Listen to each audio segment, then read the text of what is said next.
Sir, आज जो है आपने सुनवाई की तारीख तय की थी, क्या निर्णय लिया है सर आपने?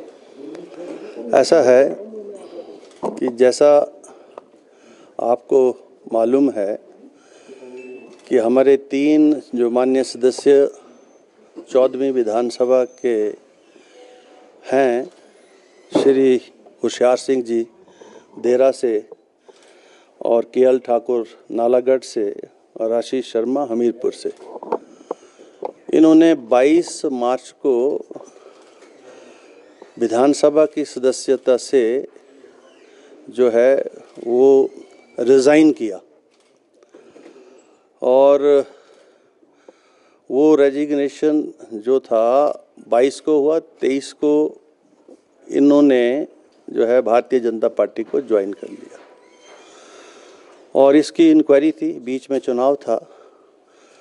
सभी और पार्टीज़ जो हैं, जिसमें एक हमारे पास एक पटिशन भी आई जग सिंह नेगी जी की तरफ से एंटी डिफेक्शन लॉ में, उन सब की इंक्वायरी करने के बाद जो 3 माननीय सदस्यों ने जो अपने रेजिग्नेशंस दिए थे उनको मैंने एक्सेप्ट कर लिया है और वो तीनों अब जो हैं इस माननीय सदन के सदस्य नहीं रहे। They ceases to be a member of the 14th state assembly from today onwards.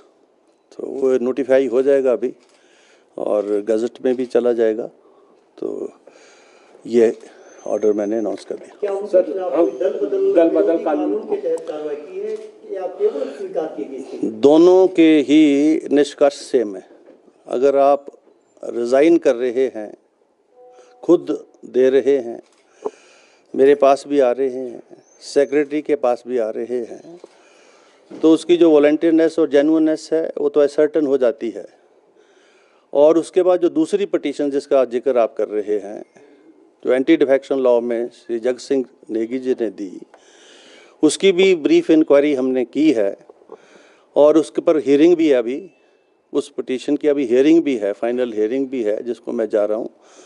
लेकिन चूँकि आज ये फाइनल ऑर्डर पर रखा था मैंने, तो इसलिए उनका जो रेजिग्नेशन है उसको तो मैंने एक्सेप्ट कर लिया। बाकी प्रोसीडिंग्स अभी दूसरी जो हैं, अब नेट रिजल्ट तो ये है कि this is to be the member either way, either if I accept the resignation or they are disqualified.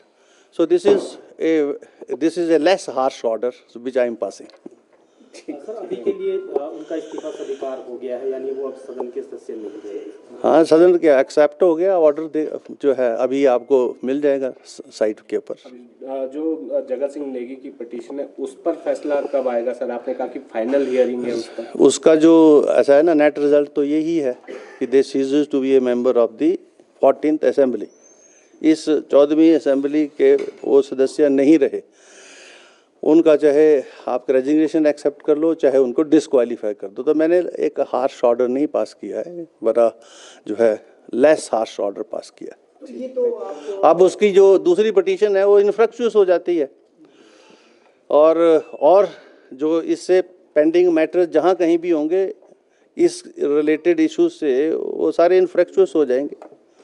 Sir, इतनी देरी क्यों? फिर ये तो आप पहले आपने कहा कि इतनी देरी इसलिए क्योंकि बीच में आपको पता चुनाव भी था और सभी को बुलाया भी गया, सुना भी गया, और बजाय इसके कि जो है वो मामला यहीं रहता, आपको पता है हाई कोर्ट में भी गया मामला, और हाई कोर्ट से भी जो आदेश अभी तक हुए हैं, जो चीफ जस्टिस साहब का जो ऑर्डर है कि स्पीकर के डोमेन के अंदर हम दखल नहीं दे सकते। अभी वो 3rd जज को रेफर हुआ है, वहाँ फाइनली आर्गू हुआ है, पर उसका कोई मेरे पर कोई उसका वो नहीं है, कोई स्टे नहीं है कि आप प्रोसीडिंग नहीं कर सकते, अपना फैसला नहीं ले सकते। तो ये 2 महीने का समय जो है मिनिमम है, कुछ भी नहीं है, और इसमें इतना समय लगता है, टाइम भी देना पड़ता है, तो उस और जो रिकॉर्ड आया है उसको प्रोड्यूस भी करना पड़ता है। तो बड़ा डिटेल्ड ऑर्डर मैंने लिखा है, आप उसको देख लेंगे तो आपको खुद संतुष्टि हो जाएगी। धन्यवाद, थैंक यू।